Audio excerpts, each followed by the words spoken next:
이 시간에 계속 우리 주신 말씀은 창세기 46장 28절로 34절 말씀, 창세기 46장 28절로 34절 말씀, 구약성경 75면에 있는 말씀이 되겠습니다. 우리 창세기 46장 28절로 34절까지 말씀 한 절씩 교독하신 후에 마지막 34절 말씀은 한 목소리로 합독하도록 하겠습니다. 제가 먼저 28절 말씀을 읽겠습니다. 야곱이 유다를 요셉에게 미리 보내어 자기를 고센으로 인도하게 하고 다 고센 땅에 이르니, 요셉이 그의 수레를 갖추고 고센으로 올라가서 그의 아버지 이스라엘을 맞으며 그에게 보이고 그의 목을 어긋맞춰 안고 얼마 동안 울매, 이스라엘이 요셉에게 이르되 내가 지금까지 살아있고 내가 내 얼굴을 보았으니 지금 죽어도 족하도다. 요셉이 그의 형들과 아버지의 가족에게 이르되 내가 올라가서 바로에게 아뢰어 이르기를 가나안 땅에 있던 내 형들과 내 아버지의 가족이 내게로 왔는데 그들은 목자들이라 목축하는 사람들이므로 그들의 양과 소와 모든 소유를 이끌고 왔나이다 하리니, 바로가 당신들을 불러서 너희의 직업이 무엇이냐 묻거든. 함께요.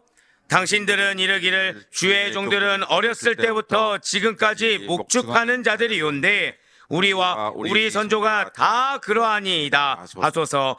애굽 사람은 다 목축을 가증히 여기나니 당신들은 고센 땅에 살게 되리이다. 아멘. 할렐루야. 네오드 변호씨, 살아있는 주의 말씀의 은혜를 사모함으로 말미암아 이렇게 우리가 하루의 시작을 말씀과 기도로 연습 주께서 기쁘게 여기시사 절딱하게 고백하실게요. 나의 직업과 나의 가정과 나의 상황을 준비시키십니다. 네, 그 약속의 말씀 믿는 믿음으로 이렇게 새벽 기도에 함께하고 계시는 우리 모든 성도님들을 주님의 환영하고 축복합니다. 이 새벽에 지금 우리는 계속해서 창세기 그 가운데 37장부터 50장까지 있는 요셉의 행적을 지금 기록하는 말씀에 대해서 은혜를 받고 있다는 것이죠. 이러한 요셉의 이야기의 핵심 주제는 계속해서 꿈, 비전이라고 말씀드렸어요. 그래서 여러분들이 중요하다고 말씀드렸죠. 여러분들의 믿음에 따라, 여러분들이 갖고 있는 비전에 따라 가족들까지도 함께하게 되는 은혜를 지금 계속해서 요셉은 보여주고 있다는 것입니다. 특별히 이번 주부터 시작했던 46장 1절부터 47장 12절까지의 말씀이 바로 요셉의 이야기의 클라이막스에 해당한다고 말씀을 드렸어요. 내일까지가 그래서 요셉 이야기의 클라이막스입니다. 그래서 어제 같은 경우는 정말 많은 피드백을 받았는데 미리 말씀드리면 한 번은 다시 해야 됩니다. 왜냐면 어제 정말 시간이 없어서 그것을 이제 물론 핵심적인 거는 말씀드렸지만 다 녹이지 못했어요. 어제 이야기는 그 정도로 중요합니다. 벌써 눈치채신 분들은 있겠지만 다 리더이지만 그 가운데 모계 중심의 자식들로 이어진다고 말씀을 드렸죠. 그럼 그 모계에 따라서 또 나오는 내용들이 있고 거기에는 더 많은 신학적인 의미가 담겨 있습니다. 오늘 역시 마찬가지죠. 어제 한 권사님이 그랬습니다. 오늘이 정말 기대된다. 왜일까요? 드디어 만난다는 거죠.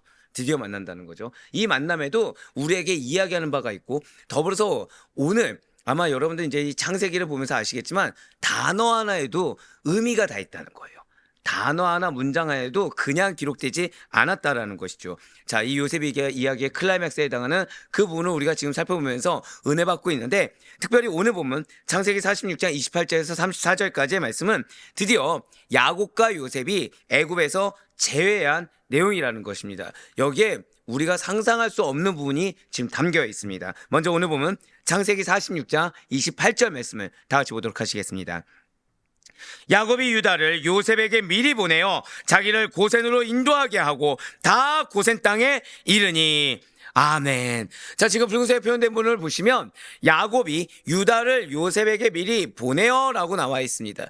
지금 이 부분을 먼저 자세히 보셔야 할 것이 야곱은 자신들을 초청한 요셉에게 유다를 지금 미리 보낸다고 또 나와 있죠. 자, 여기서는 지금 이스라엘이라고 표현하지 않고 야곱이라고 표현하고 있습니다. 왜냐하면 여기서 지금 주인공은 야곱일까요? 유다일까요? 유다이기 때문이에요. 역시 이제 정말 잘 아시네요. 자, 야곱이 아니라 유다인 것입니다. 유다가 지금 다른 형제들보다 더 인정받았다는 사실과 더불어서 지금 유다가 알게 모르게 점점 영적 장자로서 야곱에게 인정받고 있다는 것, 거기에 더해서 야곱의 주도 면밀한 성격까지도 지금 보여주고 있다는 거예요.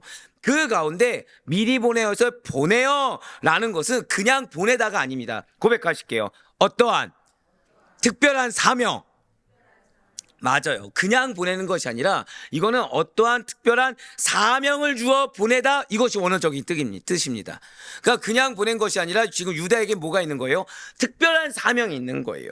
당시의 유다는 아버지 야곱으로부터 이스라엘 족속이 애굽에 정착하여 뿌리 내릴 수 있도록 하는 중차대한 사명을 부여받고 요셉에게로 미리 파견된 것입니다. 그냥 내가 이전에 한번 만나봤으니까 그 친분 관계를 간 것이 아니라 여기에 더해서 특별한 사명이 부여받고 있다라는 것이죠. 그리고 이것은 오늘날 여러분과 저 역시 마찬가지라는 거예요. 지금 우리가 요셉의 행적을 보면서 여러분들이 정말 중요하다고 말씀드렸죠. 한 번 더 고백하실게요. 내가 남은 자입니다. 내가 통로입니다. 맞아요. 여러분들을 도구이자 통로, 남은 자 여러분들의 한 삶의 신앙을 통해 여러분들의 비전을 통해 여러분들의 가족을 축복하사 이끄신다고 말씀드렸습니다. 믿으십니까? 그래서 여러분들이 화목의 도구, 화평의 도구, 소망의 도구, 사랑의 도구, 축복의 도구, 여러 가지 도구로 형통의 도구까지 계속해서 말씀해 드렸는데 역시 마찬가지라는 거죠. 우리는 하나님 앞에서 인정받아야 되고 사람 앞에서 인정받아 하나님 나라의 건설에 고백하실게요. 내가 선봉장입니다. 이것이 정말 중요하다는 거예요. 여러분들 이 새벽에 나온 것이 여러분들이 대표격을 띠고 나왔다고 우리가 지금 2년째 들었습니다. 사명을 부여받아, 선봉장이라는 사명을 부여받아 영예를 누리는 자들이 여러분이라는 거예요. 지금 선봉장에게 무엇을 주셨다고요? 영예를 주셨다는 거죠. 하나님의 영광을 허락해 주셨다는 것입니다. 즉 나는 피곤한 육신을 이끌고 또는 어려운 마음을 가지고 나와왔지만 그런 나의 마음, 나의 상태하고는 별개로 하나님은 그렇게 먼저 나온 여러분들, 가정의 대표격을 띠고 나온 여러분들에게 당신의 영예를 허락하시고 특별한 사명을 부여하시사 하나님이 함께 하심을 믿으시길 바라요. 지금 유다의 요셉에게 미리 보내어에서 보내어에 바로 그것이 담겨있다는 것입니다. 이러한 선봉장이 무엇입니까? 어떠한 일이나 계획에 있어서 막중한 임무를 갖고 선두에 앞장서서 힘쓰는 자들이 선봉장이라는 거죠. 군대에서는 맨 앞에서 부대를 지휘하는 장수가 선봉장이라고 할 수 있다는 거예요. 지금 유다가 바로 그러한 역할인 것입니다. 그리고 우리 역시 마찬가지죠. 믿는 자와 믿지 않는 자가 섞여 있는 이 세상 속에서 믿음의 활력을 잃고 뒤처져 있거나 믿는 자인지 아닌지도 모르는 회색지대의 경계에 있어서 불분명한 정체성을 가지고 살아가는 자들이 여러분이 아니라는 거예요. 우리는 내가 지금 가정의 대표격이라는 거, 우리는 지금 내가 가정의 영적 리더라는 거, 다른 사람이 기도하지 않아도 나의 기도가 중요하다는 사실을 우리는 알고 있습니다. 제가 어제 한 분의 이제 문자를 받았어요. 한 분의 문자를 받았는데 지금 이제 작정하고 이제 금식을 조금 저녁 금식을 하겠다고 하시는 거예요. 근데 어제 메시지가 무엇이었죠? 어제 메시지. 지나갔군요. 지나갔군요, 지금. 근데 저희 교수님이 하신 말씀이 있어요. 자기라도 우리 목사님이 갑자기 막 폭풍처럼 설교를 하다가 물어보면은 대답을 못할 것 같대요. 네. 거기에 딱 매여 있다가 이전 거 물어보면 못할 것 같다고 했는데 어제 대놓고 말씀드린 자녀들의 축복이었죠. 다 기억하고 계십니까? 네, 자녀들의 축복이었죠. 자녀들의 축복인데 그 자녀들의 축복에 앞서서 우리가 어떠한 자세이냐가 정말 중요하다고 말씀드렸어요. 자녀들의 축복에 앞서서 어제 그 자녀들의 축복에 내가 어떠한 자세, 어떠한 신앙을 서 있느냐가 정말 중요하다고 했죠. 근데 어떤 한 분이 2주간 한번 작정하고 자기가 금식하겠다고 했을 때 제가 정말 그분을 엄청 축복하게 되는 거예요. 엄청 축복하게 되는 거예요. 솔직히 말씀드릴까요? 끝까지 승리를 하실까요? 못 하실까요? 중요하지 않습니다. 중요하지 않습니다. 고백하실게요. 한 걸음이 정말 중요한 거예요. 한 걸음이 이미 승리한 겁니다. 왜냐하면 최소한 뭐를 느끼고 계신 거죠? 책임감을 느끼고 계신 거예요. 내가 내 가족을 위해서, 또 그렇다고 해서 그럼 나는 금식을 작정하지 않았으니까 책임감이 없는 건가, 이렇게 생각하지 마시고 여러분들 마음 가운데 누군가는 그러면 내가 할 말이 10가지였는데도 한 5가지만 해야겠다, 또는 내가 그래 부정적인 얘기를 하지 말아야겠다, 이런 작정 하셨습니까? 안 하셨습니까? 한 분이라도 하셨으면 된 걸로 여기겠습니다. 그럼 그 한 걸음이 정말 중요하다는 거예요. 즉 여러분들은 불분명한 정체성이 아니라 고백하실게요. 말씀에 반응해야 합니다. 그거예요, 그거. 말씀에 반응하는 자들입니다. 내 마음의 감정과 생각에 반응하는 자들이 아니라 말씀에 반응하는 자들이 선봉장이에요. 선봉장은 내 육신의 상태가 어떠하든지 간에 명령의 최전선에서 앞장서서 나아가는 자들이죠. 내가 몸이 아픈데 예를 들어서 어떤 장군이 시켰습니다. 너가 선봉장으로 나가야겠다. 근데 내가 몸이 아픕니다고 얘기할 수 있을까요, 없을까요? 없다는 거예요. 왜? 선봉장이 제일 영예롭고 그 전쟁에서 승리했을 때 가장 좋은 전리품, 많은 전리품을 누가 가져갈까요? 선봉장이 가져가기 때문이라는 거죠. 예, 맞습니다. 마치 야곱이 요셉을 신뢰하듯이 절대 한번 고백하실게요. 나를 주님께서 신뢰하십니다. 제가 오늘 새벽에 지금 좀 놀란 게 있어요. 오늘 새벽에. 그러면서 약간 회개한 것이 뭐냐면 저는 오늘 새벽에 오시는 분들이 주님께 신뢰받은 자라고 제가 믿겠습니다라고 한 게 있습니다.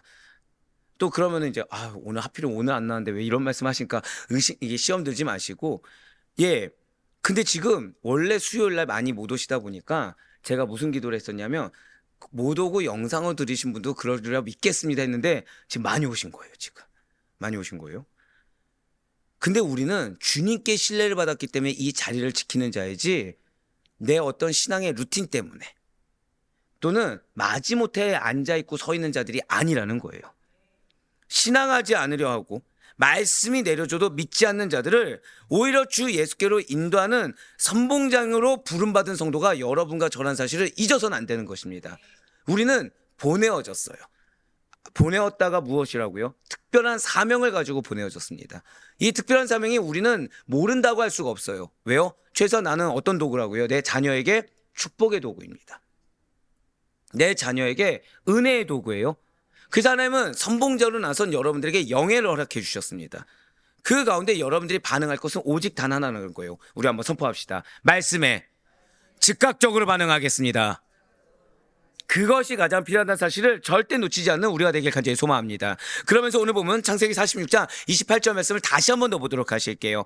자, 지금 붉은색으로 다시 표현된 부분을 보시면 요셉에게 미리 보내어 자기를 고센으로 인도하게 하고 라고 나와 있습니다. 자, 지금 야곱을 인도하는 자가 누구입니까? 야곱을 인도하는 자는 아들 요셉입니다. 분명 야곱이 애굽을 향해 떠나온 것이 맞아요. 하나님께 예배를 드리고 제사를 드리고 야곱 스스로가 떠나온 것이 맞죠. 하지만 이제 야곱은 자신의 아들 요셉의 인도함을 받아야 하는 수동적인 입장에 놓여졌다는 것입니다. 자, 이것이 왜 중요한 또 의미냐면 젊은 시절에 야곱이 어떠했습니까? 자신의 꾀로 식구들을 속였습니다. 장인을 속였습니다. 그래서 나의 앞길을 스스로 어떻게든 개척하려고 했던 야곱이 이제는 자신의 운명을 내가 사랑에 맞지 않고 내가 항상 의지하고 생각해왔던 요셉의 손에 맡길 수밖에 없는 처지로 전락된 것처럼 보여질 수가 있다는 거예요. 그런데 이 모든 일의 배후에 하나님이 계셨다는 거죠. 자, 지금 야곱의 성향은 원래 어떤 성향이라는 거예요? 내가 능동적으로 내 꾀로 살아야 됩니다. 근데 나이가 들면서 자신의 지금 처지와 자신의 움직임도 누가 정했습니까? 어제 들으셨다시피 죽겠다 하면서 내가 정해져 버렸죠. 그렇게 정해졌는데 아이러니하게 애국으로 온 순간부터 수동적으로 바뀌게 됐다는 거예요. 즉 누군가의 말에 고백하실게요. 순종하며 따라야 합니다. 그렇게 하나님께서 섭리하셨다는 거죠. 하나님의 섭리에 의해서 야곱은 요셉의 인도함에 그대로 따르는 입장으로 놓여지게 됐다는 것입니다. 이 전까지만 해도 내가 움직이냐 쉬냐, 내가 적극적으로 하냐, 내가 잠잠 있냐, 그거를 본인이 선택했던 움직였던 이 야곱이 이제는 내가 그렇게 사랑했던 요셉의 말을 듣지 않으면 안 되는 위치가 되어버렸다는 거죠. 그렇다면 요셉의 인도함을 받은 땅 고센이 과연 어떠한 곳입니까? 이 말씀 듣기 전에 절대 고백하실게요. 내가 요셉이 되겠습니다. 옆에 있는 분한테 우리 이렇게 권면합시다.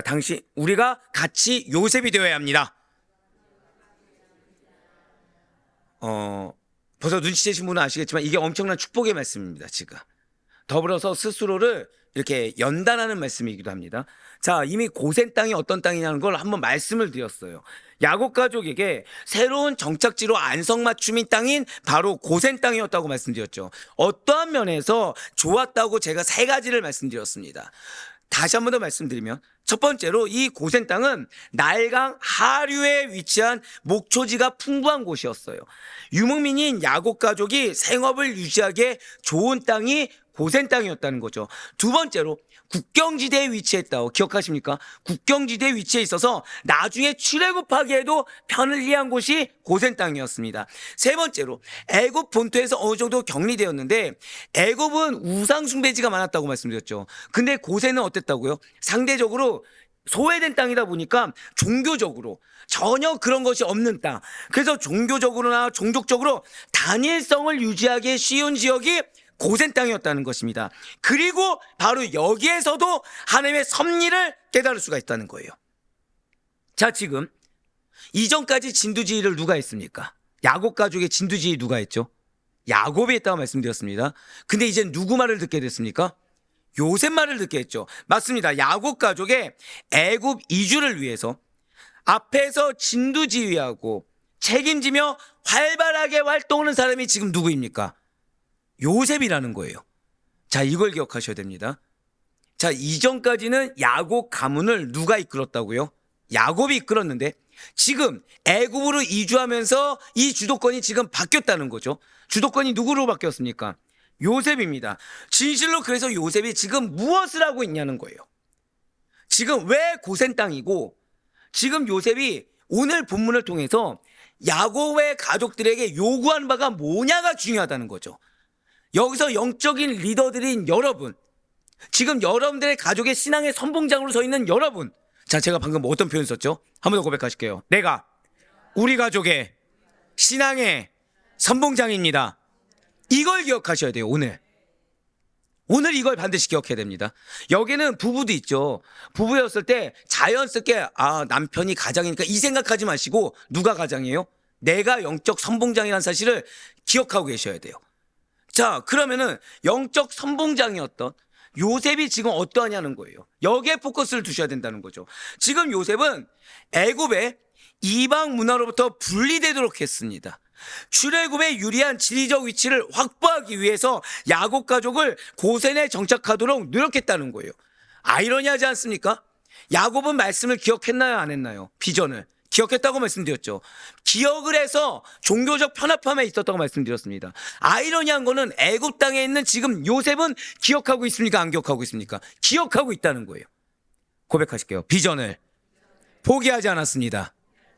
그거예요. 애굽에 있는데도 비전을 포기하지 않아서 한 번 더 고백하실게요. 늘 준비시키고 있습니다. 이거예요, 이거. 즉, 작은 하나의 결정조차도 안배하고 있는 겁니다. 지금 한 번에 승부를 걸려고 하고 있습니까? 차곡차곡 준비하고 있습니까? 선봉자는요, 전쟁 한 번으로 승리하려고 하지 않습니다. 선봉장은 어떻다고요?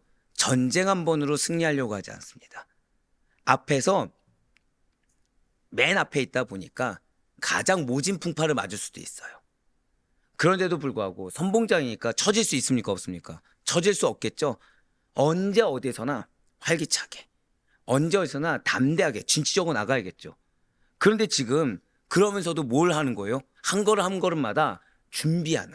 당연하겠죠. 선봉장이 한 걸음을 이쪽으로 하면 전체도 어디로 가는 겁니까? 이쪽으로 가게 되는 거고, 선봉장이 한 걸음 이쪽으로 가면 어디로 갑니까? 전체 다 이쪽으로 가는 거예요. 근데 내가 이쪽으로 가야 되는데 여기에 적이 너무 많은 겁니다. 그럼 어떻게 해야 될까요? 뚫어야 됩니까? 아니면 뭔가 전략을 짜야 됩니까? 뭐 누군가는 뚫을 수 있고 누군가는 전략을 짤 수 있겠죠. 뚫을 때는 뭘 각오해야 돼요? 내가 오롯이 십자가를 지겠다. 내가 모진 고난 다 당하겠다. 근데 지금 그럴 수가 없다고 한다면 어떻게 해야 될까요? 지금 따라오는 군대가 하나가 안 됐어요. 좀 더 쉽게 표현할까요? 가족이 하나가 안 됐어요. 그럼 나 혼자 뚫으면은 나는 앞뒤로 공격을 당하겠죠. 그럼 어떻게 해야 되죠? 준비란 걸 해야 되겠죠. 지금 요셉이 그거 하고 있는 거예요, 지금.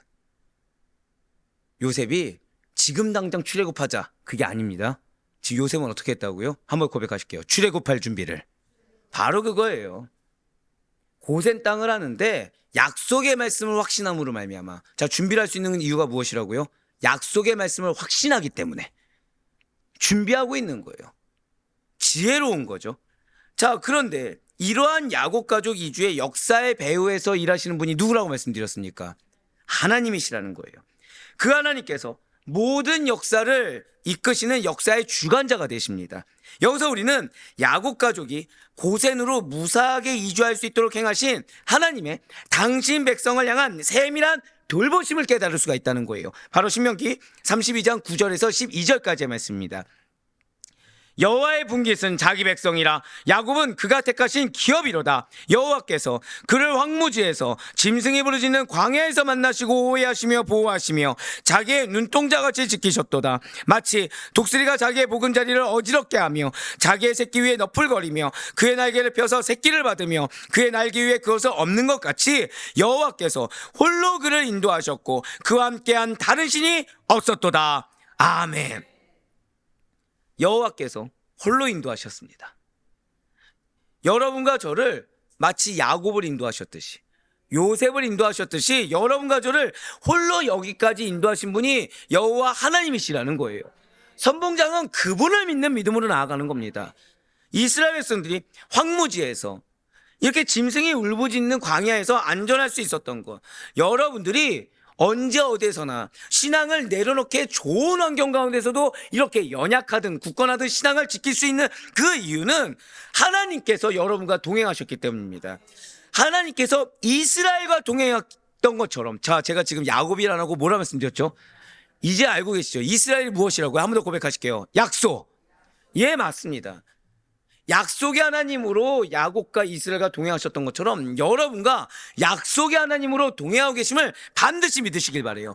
우리의 모든 안전, 성도의 안전은 이런 하나님의 약속을 신실하게 지키시는 하나님의 동행하심으로 보장된다는 것이죠. 그러니 하나님과 동행하는 성도는, 자, 여기서 또 기억하셔야 돼요. 일체의 염려라든지 걱정, 두려움을 극복해야 되는 것입니다. 선봉장의 역할은 무엇이라고요? 고백하실게요. 극복해야 합니다. 이거예요, 이거예요. 선봉장은 극복해야 됩니다. 마음이 어려울 수 있고, 염려가 들 수 있고, 걱정이 들 수 있습니다. 또는 불쾌감이 막 올라올 수 있고, 마음이 심히 무거울 수 있어요. 근데 선봉장의 역할은 무엇이라고요? 극복해야 돼요. 왜요? 하나님께서 나를 신뢰해서 맡기셨기 때문에. 그러니까 분노가 있어야 됩니까? 없어야 됩니까? 없어야 됩니다. 죄송하지만 분노가 있어서는 안 돼요. 선봉장이 감정적이면 뒤에 있는 군대가 다 멸망합니다. 자, 방금 전에 요셉이 어떠했다고요? 요셉은 지금 감정적이지 않습니다. 요셉은 지금 명확하게 파악하고 있고, 요셉은 지금 약속의 말씀 믿는데 이 약속이 언제 이루어지냐 이걸 본 것이 아니라 이루어질 것을 믿고 하나하나 차근차근 준비시키고 있어요. 지금 당장 내가 지금 내 신앙 지키겠다 해서 출애굽해야지 이러지 않습니다. 지금 당장 형들이 나에게 어떻게 해서 이러지도 않습니다. 야곱이 어떻게 아둔할 수 있어, 무지할 수 있어 이러지도 않습니다. 자기가 할 수 있는 한 최선을 다해서. 근데 걱정하고 있습니까? 안 하고 있습니까? 그런 거 없죠. 내가 할 수 있는, 지금 뒤에 나오겠지만 내가 할 수 있는 안배를 다 하고 있습니다. 지금 가족들의 영적 상태 어떠냐 안 어떠냐 이게 중요한 것이 아니라, 고백하실게요. 선봉장 본인의 상태, 이게 가장 중요하다는 거예요. 지금 요셉은 염려, 걱정, 두려움을 극복한 상태입니다. 하나님의 약속을 가진 성도가 어떠한 인간적인 염려, 두려움, 부정적인 어떠한 감정을 극복하지 못하고 있다고 한다면 사실 이것은 그의 신앙에 누구가 때문이 아니라 무언가 심각한 문제가 있음을 드러내고 있다는 거예요. 왜요? 하나님은 믿고 맡기셨는데 내가 지금 그 하나님보다 뭐가 더 중요해졌습니까? 내 감정, 내 생각이 더 중요해졌거든요. 자, 우리는 하나님보다 우선된 것이 있으면 우린 그것을 무엇이라고 하죠? 우상이라고 하죠. 그럼 감정은 우상이 될 수 있을까요? 없을까요? 있습니다. 죄송하지만 감정과 생각은 우상이 될 수가 있습니다. 이거 누구의 것인가요? 내 것이죠. 그럼 나는 지금 누구를 우상 삼고 있습니까? 나를 우상 삼고 있다는 거예요. 선봉장은 절대로 그래서는 안 돼요. 그러면 어떻게 해서 극복할 수 있냐? 고백하실게요. 약속의 말씀을 신뢰해야 합니다. 바로 그거예요. 분명 하나님께서는 우리를 버리지도 아니하시고 떠나지도 않겠다고 약속해 주셨습니다. 그렇기 때문에 우리가 어디에 있든지 어떤 상황에 직면하고 어떤 위기를 맞게 되든지 결코 우리는 혼자 있는 것이 아니라 하나님과 함께 있음을 명심해야 된다는 거예요. 일이 잘 되고 어려움이 없을 때만 하나님이 함께 하신 것이 결코 아닙니다. 설령 내 계획과 다르고 내 일이 막히고 심각한 위기를 맞이한 것처럼 보여지는 그 상황 가운데서도 하나님께서는 여러분과 함께하고 계신다는 거예요. 그 순간에 고백하실게요. 선봉장인 나에게 지혜를 주십니다. 감정만 배제한다고 한다면, 내 생각과 판단만, 내 편견만 배제한다고 한다면 하나님의 지혜가 무엇인지 깨닫게 됩니다. 우리와 동행하신 하나님께서는 여러분들의 슬픔과 불행을 능히 제거할 수 있는 전능자세요. 그럼 왜 그걸 내버려 두실까요? 우리 마음 가운데 믿음을 요구하고 계시다는 거예요. 여러분들이, 죄송해요, 여자분들만 남편을 사랑해서 진수성찬을 차려주셨습니다. 남편의 반응이 없는 것도 불사하고 차려주십니까? 무언가 반응을 기대하십니까? 불사하십니까? 보통 기대하지 않나요, 지금?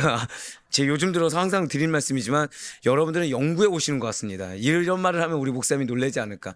보통은 우리가 뭔가 표현할 때 기대라는 걸 하죠. 기대라는 걸 합니다. 너무 오래 살아서 그거를 극복하는 하나님이 하나님의 사랑이십니다. 자, 이렇게 생각하실게요. 좋아요. 배우자는 뭐 사람이니까 기대할 수가 없다 쳐도, 우리가 하나님 앞에 뭔가 헌신했을 때 기대하십니까, 안 하십니까? 하나님 앞에 헌신했을 때 기대합니다. 작은 거 하나도 기대합니다. 솔직히 말씀드릴까요? 하나님께 아무것도 기대하지 않고 나 전 재산 바칠 수 있다, 있으십니까? 있으세요? 하나님께 난 아무것도 기대하지 않고 나를 망해도 좋다, 나는 하나님이 내 거 받아주신 걸로 만족하다 해서 전 재산 바치실 분, 이게 정답이죠. 내 작은 땀방울 하나도 알아주길 바랍니다. 내 작은 물질 하나도 알아주길 바랍니다. 하나님 몰라주셔도 되시나요? 네, 아니에요. 아니에요. 나는 아니라고 하고 싶지만 내 마음이 무언가 내가 원하는 기도했던 상황과 다른 상황이 주어졌을 때는 바로 불만이 나옵니다. 바로 마음 어렵습니다. 바로 정죄가 들어갑니다.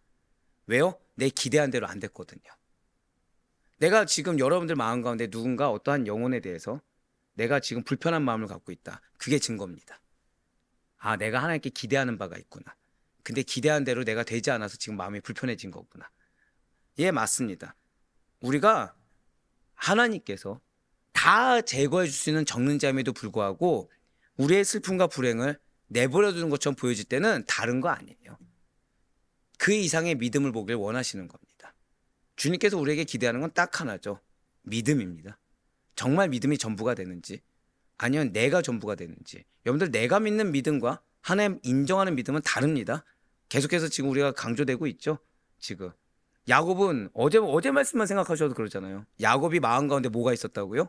약속의 말씀이 있었다니까요. 말씀을 놓친 적은 한 번도 없습니다. 근데 그의 행동은 신앙의 행동이었습니까? 인간의 행동이었습니까? 인간의 행동이에요. 바로 그거예요. 어제 신방했을 때 너무나도 기분 좋은 얘기를 들었습니다. 메시지가 꽂힌대요. 너무 기쁘시대요. 너무 기쁘시대요. 메시지가 달달했을 때는 마음 가운데 불안함이 있으셨답니다. 왜요? 내가 못 사는 거 누가 제일 잘 알까요? 내가 신앙적으로 안 좋은 거 누가 제일 잘 알죠? 내가 제일 잘 알죠. 근데 뭐가 문제인지 꼬집어 주니까 그게 정말로 감사했다고 말씀하시더라고요. 그 순간 저는 어떤 기도가 나왔을까요? 이분 하나님이 만나 주시겠다. 이분의 마음 가운데 문제를 하나님이 해결해 주시겠다. 여러분들, 하나님은 우리를 다 알고 계신데 기다리고 계십니다. 고백하실까요? 네. 입술에 고백. 그거 기다리세요. 그게 믿음인 겁니다. 이제 창세기 46장 29절과 30절 말씀 보도록 하실게요. 요셉이 그의 수레를 갖추고 고센으로 올라가서 그의 아버지 이스라엘을 맞으며 그에게 보이고 그의 목을 어긋맞춰 안고 얼마 동안 울매 이스라엘이 요셉에게 이르되 내가 지금까지 살아있고 내가 내 얼굴을 보았으니 지금 죽어도 족하도다. 아멘. 역시 마찬가지죠. 또 뭐가 나왔습니까? 수레란 단어가 나왔죠. 기억하시죠? 야곱은 원래 갈 때 뭐만 기대했었다고요? 곡식 정도만 기대했는데 하나님께서 준비하신 거는 더 큰 것을 준비시키고 계십니다. 마찬가지로 지금 요셉은 수레를 갖추고 올라와서 고센 땅에서 야곱을 맞이하고 있습니다. 그러자 야곱은 요셉에게 너가 살아있는 것을 보니까 죽어도 여한이 없다라고 감격하고 있다는 거예요. 여기서 우리는 야곱의 눈물의 의미를 잘 알아야 돼요. 자, 29절에 붉은색 표현에 보면 얼마 동안 울매라고 나와 있죠. 이것은 야곱이 큰 소리를 내면서 계속해서 오랫동안 울었다입니다. 그냥 얼마 동안 잠깐 울었어 이것이 아니라 대성통곡했다, 한마디로 큰 소리로 계속해서 오랫동안 울었다입니다. 그런데 여기서 굉장히 흥미로운 사실은 야곱의 생애에서의 울음은 모두 다 고백하실게요. 기쁨의 표현. 굉장히 깊이 있는 기쁨의 표현입니다. 지금 이 대성통곡은 슬퍼서 우는 것이 아니라 무엇이라고요? 굉장한 기쁨의 표현입니다. 가나안을 떠나서 밧단아람에 도착한 야곱이 라헬을 보자 기뻐서 운 것을 창세기 29장이 기록하고 있어요. 동일한 단어입니다. 그리고 형 에서를 오랜만에 상봉했을 때도 야곱은 기뻐서 울었다라고 창세기 33장이 또 기록하고 있어요. 지금 요셉을 만나서 터뜨리게 된 울음 역시도 같은 맥락에서의 기쁨의 울음이라는 것이죠. 그런데 여기서 조금 차이는 있다는 거예요. 지금 흘리는 기쁨의 눈물이라는 것은 과거 야곱이 흘렸던 기쁨의 눈물과는 비교할 수 없는 더욱더 큰 기쁨의 울음입니다. 진실로 야곱은 아들 요셉을 향한 깊은 그리움과 요셉 없이 살았던 고통의 시간을 다 지난 후에 터뜨린 진정한 기쁨의 눈물을 흘리고 있다는 거죠. 그러면서 30절 말씀을 다시 한 번 더 보도록 하실게요. 지금 붉은색으로 표현된 물을 보시면 내가 내 얼굴을 보았으니 지금 죽어도 조카도다 라고 나와 있습니다. 그렇습니다. 분명 야곱의 눈물은 죽음이 주는 슬픔까지도 이길 수 있는 큰 기쁨의 눈물이에요. 이게 왜 중요한지 아시겠죠? 이전에 야곱의 말이 무엇이었다고요? 내가 죽겠다. 수올로 가겠다. 지금 그거를 극복했어요. 하나님이 여러분들에게 이 기쁨 주고자 하는 겁니다. 즉 여러분들이 절망 가운데 쌓일 수 있어요. 어제 설교를 그렇게 들었는데도 내 마음이 죽겠다 할 수 있습니다. 근데 우리는 소망을 놓치지 말아야 돼요. 정확히 말씀드릴까요? 하나님은 여러분들이 소망을 놓치지 않을 걸 믿고 계십니다. 그래서 말씀을 허락하셨어요. 그렇기 때문에 말씀을 듣는 여러분들의 심령이 변화가 되셔야 됩니다. 어떻게 해요? 고백하실게요. 기쁨의 눈물로 회복할 수 있어야 된다는 거예요. 왜요? 그걸 기대하고 그걸 신뢰하는 마음으로 이 말씀을 주셨기 때문이라는 거죠. 마치 누구처럼 야곱이 나 죽겠다 했는데 언제 그랬냐는 듯이 큰 기쁨이 회복됐던 것처럼, 죽음조차 극복하는 기쁨이 회복됐던 것처럼 그 기쁨의 눈물을 여러분들이 흘리기를 원하신다는 거예요. 야곱은 평생 아들 요셉을 잊지 못했습니다. 죽은 줄로 알았던 요셉과의 만남은 야곱의 가슴 속에 남아있던 이 커다란 슬픔을 일시에 해소하기에 충분했고, 죽음이라는 극한 상황까지도 달게 받을 수 있을 만큼 큰 기쁨으로 여겼다는 거예요. 그러니까 이전에는 슬픔의 죽음이었습니다. 근데 이제는 너무 기뻐서 하나님을 만나는 것 자체가 기대될 정도로, 그 죽음을 극복할 정도의 큰 기쁨을 표현하고 있다는 거죠. 우리 성도 여러분들, 분명 우리 성도님들의 생애에는 죄악과 고난으로 인한 수많은 눈물과 울음이 존재할 수 있습니다. 그러나 하나님께서는 세상 마지막 날, 그리고 당신의 때에 우리들의 눈에서 눈물을 반드시 씻어주십니다. 다시는 헤어짐과 고통이 없는 곳으로 궁극적으로 또 우리를 이끌어 주실 것입니다. 바로 그때 우리는 기쁨과 감격의 눈물을 흘릴 수가 있고, 그리고 지금 이 순간에도 우리는 기쁨과 감격의 눈물을 흘릴 수가 있다는 거예요. 누가 우상되지 않으면? 내가 우상되지 않으면. 하나님이 나를 신뢰하셨다는 이 하나님의 마음을 느끼고 말씀의 신비에 새기는 순간 우리 마음 가운데는 기대감과 기쁨이 흘러넘칠 수 있다는 것입니다. 계속해서 말씀드리죠. 여러분들이 중요해요. 지금 여러분들이 요셉과 같이 사용하길 원하십니다. 그래서 여러분들이 지금 나의 신앙이 1이냐 또는 10이냐 이거에 따라서 내 자녀의 신앙의 시작이 달라지는 거예요. 그렇기 때문에 여러분들 깨어 계셔야 됩니다. 깨어서 주님이 기쁨 주길 원하시면 그 기쁨이 여러분들 걸로 당연히 될 수 있어야 되는데, 지금 여기에 만약에 내 감정에 매여서 내가 기쁨을 못 누리잖아요. 이것만큼 어리석은 행동이 없다는 거예요. 마치 야곱이 인생의 매 순간마다 흘렸던 기쁨의 눈물보다 요셉을 상봉하며 터뜨린 기쁨의 눈물이 배가 되고 가장 큰 기쁨의 눈물이 되었던 것처럼 여러분들도 이것이 예비되어 있다는 거예요. 이것이 여러분들이 마땅히 누릴 기쁨인 것입니다. 할렐루야. 이어서 오늘 보면 창세기 46장 31절부터 34절까지의 말씀은 요셉이 가족들과 바로와의 만남을 준비하는 내용입니다. 자, 지금 선봉장은 어떤 자라고요? 선봉장은 극복하는 자예요. 자신을 극복하는 자입니다. 왜요? 나를 신뢰해서 보내신 하나님을 믿는 믿음으로 극복하는 자입니다.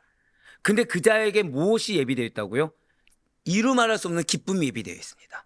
근데 그 자는 또 무엇을 하는 것입니까? 자, 바로 요셉이 가족들과 바로의 만남을 준비하는 내용에 또 그것이 담겨 있어요. 31절부터 34절까지의 말씀입니다.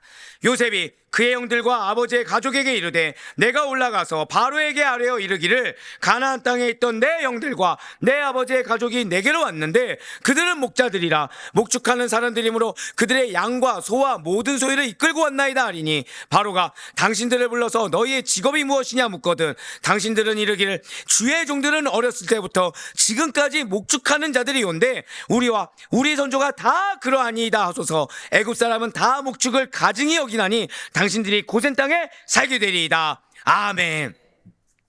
저는 오늘 이 부분을 여러분들이 정말 새겼으면 좋겠어요. 그러니까 앞에 제가 왜 요약해 드렸을까요? 이 부분 때문에 요약을 해드린 겁니다. 왜냐하면 여러분들이 선봉장으로서, 여러분들이 축복의 도구로서 분별하는 것이 얼마나 중요한지, 그래서 이 프레임과 틀을 깨는 것이 얼마나 중요한지를 말해주는 본문이 바로 이거예요.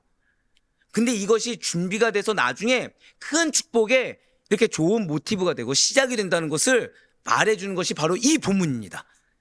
자, 지금 요셉은 자기 가족들의 생업이 목축이다, 목축업이다라는 것을 바로에게 밝히에 따르고 가족들에게 말을 해줬습니다. 근데 거기서 끝나지 않죠. 고백하실게요. 가족들을 준비시키셨습니다. 맞아요. 만일 바로가 생업을 물으면 무엇이라고요? 목축이라고 대답하라고 준비를 시켰어요. 왜냐하면 이렇게 목축이 가업이다, 우리가 평생 생업으로 목축을 해왔다라는 것을 말해야 목초가 풍부한 이 고센 땅에 정착할 수 있기 때문인 것입니다. 그렇습니다. 지금 요셉은 예상되는 질문을 그냥 내가 종려서 이 정도 줬으면 됐지 이것이 아니라 약속의 말씀을 준비하는 믿음으로, 그러니까 지금 왜 약속의 말씀을 성취하는데 이런 결과들이 있어 이렇게 불만을 갖는 것이 아니라 준비하는 것으로 하나하나 하다못해 가족들까지도 준비시키고 있어요. 지금 예상되는 질문을 미리 자신의 가족들에게 알려주어서 적절한 대응을 하도록 돕고 있습니다. 사실 애굽 사람들은 목축업을 가증하게 여기고 있기 때문에 가족들이 자신들의 직업이 목축이다라고 밝히면 애굽 본토에서 다소 떨어진 고센 땅에 거할 수가 있게 될 것입니다. 자, 그렇다고 한다면 애굽 사람들이 이처럼 목축을 혐오하는 이유는 무엇입니까? 그것은 목축하는 자들이 애굽인들이 거룩하다고 생각하는 이 소를 잡아먹기 때문이라는 거예요. 거기다가 애굽인들은 트라우마가 있습니다. 어떤 트라우마가 있냐면 농경에 종사하고 있는데 난폭한 유목민들로부터 여러 차례 공격을 당한 경험이 있고 그 트라우마가 있다 보니까 이 목축을 한다라고 하면 혐오하고 적대시했다는 거예요. 그렇기 때문에 애굽인들은 목축업을 하는 사람들과 혼인을 피했을 뿐만 아니라 그들이 신전에 참배하는 것도 금했고 목축하는 자들과는 아예 상종하지 못할 것으로 여겼다는 거죠. 그런데 아이러니하게도 이러한 애굽의 간습이 사람들 사이에서는 인정받지 못하고 배척당한 것처럼 보여도 오히려 이스라엘의 혈통과 신앙을 보호하는 결과를 낳게 된다는 거예요. 즉 요셉이 만약에 인간적인 관점에만 있었다고 한다면 이런 역할을 하지 않았겠죠. 진실로 이스라엘 자손들은 애굽 사람들과 격리된 곳에서 살면서 애굽인들과 동화되지 않고 계속 이스라엘의 혈통과 신앙을 지킬 수가 있었다는 것입니다. 그렇습니다. 요셉은 지금 어쩌면 애굽인들로부터 무시를 당하고 애굽인들로부터 괄시를 당할 수 있는 지시를 내렸어요. 자신의 가족들이 목자 생활을 계속하도록 했습니다. 그리고 조상 때부터 이어온 그 가업인 목축이라는 직업에 대해서 이 바로 왕 앞에서 절대 부끄러워하지 않도록 했습니다. 자랑스럽게 대답하도록 준비시켰다는 거예요. 진실로 요셉은 직업의 귀천이나, 잘 들으셔야 됩니다, 직업의 귀천이나 사람들의 어떤 인식, 사람들의 대우가 중요한 것이 아니라, 고백하실게요, 직업을 통해, 가정을 통해 하나님을 섬길 수 있는가, 그거를 더 중요하게 여겼다는 거예요. 지금 내가 갖고 있는 직업을 통해 하나님을 더 잘 경배할 수 있는가, 내가 갖고 있는 이 직업과 가정을 통해 하나님을 더 잘 섬길 수 있는가, 그걸 중요하게 여겼지 애굽인들이 어떻게 대하느냐, 애굽인들이 어떻게 바라보느냐, 이걸 중요하게 여긴 것이 아니라는 거예요. 좀 더 쉽게 말씀드릴까요? 하나님의 평가가 중요했어요. 내가 지금 어떤 대우를 받느냐, 이게 중요한 게 아니라 내가 지금 어떤 거를 마땅히 누려야 될 권리를 어떻게 누릴 수 있냐 없냐 이걸 중요하게 여긴 것이 아니라 하나의 평가를 중요하게 여겼다는 것입니다. 만약에 요셉은 지금 직업이 그 직책이 무엇입니까? 총리죠. 천상천하 유아독존입니다. 사실은 왜냐 바로왕이 있지만 주인을 누가 여겼어요? 누구에게나 물어봐도 요셉이라 여겼어요. 즉 그것은 무엇이냐? 내가 가지고 있는 지위와 능력을 발휘해서 가족들로 하여금 애굽에서 인정받는 직업을 갖도록 할 목적이 있었다고 한다면 얼마든지 그렇게 할 수 있었다는 거예요. 그러니까 얼마든지 요셉은 지금 현재 지금 이 흉년 기간 동안에 어느 직업이 가장 각광을 받을까요? 곡물상인. 그렇죠? 부르는 게 값이니까. 만약에 돈의 목적이 있었다고 한다면 가족들을 자기 자신 밑에 곡물상인으로 고용할 수 있었을 것입니다. 물질의 부여함을 줄 수 있었겠죠. 또는 왕이 지금 이 요셉에게 갖고 있는 관심으로 인해서 가족들을 위해 명예를 주겠다라고 하면은 왕궁이나 군대의 자리를 마련해서 적어도 이 가족들 중에 몇 명을 충분히 대우를 받을 수 있게 만들 수가 있는 위치였다는 거예요. 그런데 지금 요셉 뭐 했습니까? 애굽으로 데려왔습니까? 아니면 애굽에서도 지금 저 지방에 고센 땅으로 보냈습니까? 고센 땅으로 보냈죠. 그러니까 수도로 보낸 것이 아니라 지방 소도시 중에 소도시로 보낸 거예요. 가족들이 목축업에 계속 종사하도록. 그리고 그러한 선택은 가족들로 하여금 애굽 사람들의 질시를 받게 했습니다. 핍박을 받게 했어요. 실제로. 바로 여기서 우리가 지금 놀라운 하나의 말씀을 들을 수 있다는 거죠. 자, 계속 말씀드립니다. 이 본문은 요셉 이야기의 클라이막스입니다. 지금 요셉은 약속의 말씀 믿고 있어요. 요셉은 선봉장입니다. 영적 리더예요. 준비시키고 있습니다. 고백하실까요? 축복을 준비시키고 있습니다. 예, 축복을 준비시키고 있어요. 그런데 여러분들이 깨어 분별하는 것이 얼마나 중요한지, 그리고 여러분들이 이 감정과 나의 어떤 상태를 극복하는 것이 얼마나 중요한지가 지금 요셉이 나오고 있어요. 지금 요셉은 감정적으로, 만약에 요셉이 감정적으로 됐다고 한다면 이 노예와 비슷한 대우를 받는 직업을 선택하게 하지 않았을 겁니다. 내 트라우마와 내가 누려야 될 것에 대해서 생각하고 있었으면 노예처럼 살아가야 되고 사람들의 질시와 비난을 받아야 될 목축업을 선택하게 하지 않았을 거라는 거예요. 여러분들 이게 오늘 어떻게 보면 클라이막스겠죠. 사람들로부터는 인정받지 않는데 하나님께 인정받는 길을 여러분들이 먼저 아셔야 돼요. 이게 포커스였어요. 사람들로부터는 질시함을 받을 수 있는데 하나님께로부터 인정받을 수 있는 길을 여러분들은 알고 계셔야 돼요. 여러분들은 분별하셔야 됩니다. 그러기 위해서 필수가 무엇이라고요? 고백하실게요. 나를 부인해야 합니다. 한 번 더요. 나를 극복해야 합니다. 여러분들이 하나님을 믿는 기쁨 가운데 거하지 않으면 죄송하지만 분별할 수가 없습니다. 왜요? 내 감정 상태가 안 좋으니까, 우리가 인간적으로 연약하니까 인간적으로 어떻게 하면 내가 체험받고 내가 위로받는데 우리는 자연스럽게 그렇게 익숙하게 흘러갈 수가 있거든요. 근데 지금 요셉은 그러하지 않았어요. 지금 우리는 직업에 대해서, 가정에 대해서, 이 사회에 대해서 생각을 어떻게 가져야 할지를 지금 요셉이 보여주고 있다는 겁니다. 하나님께서 당신의 섭리 안에서 우리에게 어떠한 직업을 주셨든 어떠한 조건을 주셨든 우리 자신을 거기에 적응시켜야 되고 그것으로 감사하며 만족할 수 있어야 된다는 거예요. 즉 요셉의 입장이라고 한다면 분별해야 되지만, 만약에 내가 야곱의 가족의 입장이라고 한다면 우리는 어떻게 해야 된다고요? 감사하고 자족할 수 있어야 된다는 거죠. 누구나 높은 위치, 누구나 높은 연봉을 보장하는 직업을 갖고자 합니다. 누구나 사람들이 와 대단해 라고 하면서 흔한 말로 사자가 들어가는 직업을 갖길 원한다는 거예요. 목사 제외하고. 하지만 우리는 결코 높은 일들을 바라서는 안 된다는 거죠.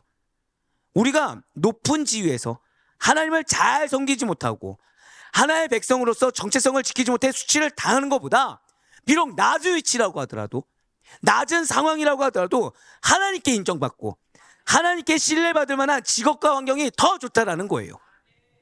요셉은 가족들이 비록 애굽인들로 말미암아 멸시를 당할지라도 목축업을 계속 유지하는 것만이 이 순수한 여호와 신앙을 유지하고 보존하는 길임을 너무 잘 알고 있었습니다. 그리고 이렇게 신앙을 지키려는 이 요셉의 노력은 결국에는 성취가 됩니까 안 됩니까? 출애굽을 하게 되죠. 신앙의 계승이 이어지게 됐다는 거예요. 그리고 오늘날을 살아가고 있는 우리 성도님들에게 아주 큰 도전으로 다가오고 있다는 거죠. 진실로 하나님의 택한 백성인 성도들에게 가장 중요한 것이 무엇입니까? 믿음이에요. 믿음. 내 믿음이 아니라 앞서도 말씀드렸듯이 하나님이 인정하시는 믿음입니다. 나의 어떤 연약함을 극복해서 하나님이 지금 그것을 극복할 수 있는지 없는지를 우리를 믿는 믿음으로 지켜보실 때 거기에 하나님의 신뢰에 부응하는 믿음, 그것이 우리 아데포의 믿음이 되길 간절히 소망합니다. 우리가 감히 얻지 못할 일생일 때 행운의 기회가 왔을지라도 만일 그 기회가 신앙을 저버릴 수 있는 위험을 갖고 있다고 한다면 결코 취해서는 안 된다는 거예요. 내가 인정받고 신앙을 버려야 된다, 또는 내가 인정받고 어느 정도 신앙을 타협해야 된다, 그거를 버릴 수 있어야 된다는 거죠. 신앙의 양심을 팔아야 하는 직업과 위치라고 한다면 어떠한 경우에서라도 갖지 말아야 된다는 거예요. 우리는 이 땅에서 내가 인정받고 내가 존귀함받고 내 마음이 위로받고 직성을 풀리는 기회와 성공, 행복을 취하는데 혈안이 되어 있는 자들이 아닙니다. 만약에 나는 없고 약속의 말씀을 성취하는 준비 단계를 밟을 수 있다면 얼마든지 그 길을 선택해야 하는 자가 선봉장으로서 서 있는 우리라는 거죠. 타락한 세속 문화로부터 먼저 나 자신을 거룩히 구별하여 하나님께 대한 신앙을 지켜야 하는 것이 우리에게 가장 중요하다는 사실을 잊지 마셔야 된다는 거예요. 너무 감사한 거는, 그래서 우리가 지난 주일날 어떤 말씀 드렸습니까? 본질이 중요하다고 말씀드렸죠. 전통이 중요합니까? 말씀이 중요합니까? 이거예요, 이거. 근데 여러분들 지금 3일 동안, 아니 2일이죠. 월화 동안 그런 허다한 시험 가운데 혹시 없으셨습니까? 말씀이 중요한지, 아니면 어떤 틀이 중요한지, 영혼이 중요한지, 아니면 어떤 내가 생각하는 틀이 중요한지, 이 싸움에서 우리는 능히 승리할 수 있어야 돼요. 능히 극복할 수 있어야 된다는 거죠. 그 가운데 말씀이 성취될 걸로 인한 기쁨이 있어야 된다는 겁니다. 내가 기대한 결과가 아니죠. 지금 내가 기대한 결과가 아니라 무엇에 대한 기쁨인 거예요? 내 눈에는 지금 보이지 않아요. 내 눈엔 체감도 안 됐어요.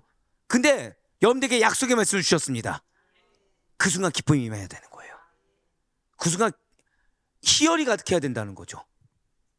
사실 성도님들이 현재 아무리 믿음이 좋다고 하더라도 나 자신을 구별하지 않고 세속 문화를, 인간의 전통을 가까이 하게 된다고 한다면 하나님께 대한 신앙을 버리지 않는다고 하더라도 순수한 신앙을 보존하기란 요원합니다. 그리고 세속 문화 또는 인간과 타협적인 신앙은 이미 하나님께 대한 바른 신앙이라고 할 수 없으며 결국 불신앙과 다를 바가 없다는 거예요. 그래서 분명 예수님께서는 이렇게 말씀하셨습니다. 마태복음 6장 24절의 말씀입니다. 한 사람이 두 주인을 섬기지 못할 것이니 혹 이를 미워하고 저를 사랑하거나 혹 이를 중히 여기고 저를 경히 여김이라. 너희가 하나님과 재물을 겸하여 섬기지 못하느니라. 아멘. 사랑하는 우리 아데포의 성도 여러분들, 오늘의 핵심 키워드는 선봉장입니다. 선봉장이에요. 선봉장은 자신의 어떤 상태보다 더 중요한 것은 그 말씀의 한 걸음을 내딛었느냐, 아니면 인간의 한 걸음을 내딛었느냐, 이 차이인 것입니다. 근데 지금 오늘 요셉은 하나님께 대한 바른 신앙을 유지했어요. 야곱마저도 좌충우돌이었습니다. 그래도 궁극적으로 예배가 우선되고 교제가 우선돼서 걸었다고 하지만 야곱은 여전히 연약함이 있었죠. 근데 요셉은 지금 한 번도 흔들린 적이 없어요. 요셉은 지금 나의 위치, 인간적인 판단, 인간적인 평가보다 더 중요한 것은, 한 번 더 고백하실게요. 약속의 말씀. 약속의 말씀이 중요했어요. 비전이 중요했습니다. 그래서 아버지 야곱을 먼 땅 애굽으로 인도하고 또 그 땅에 정착하도록 돕는 귀한 사명을 감당할 수가 있었습니다.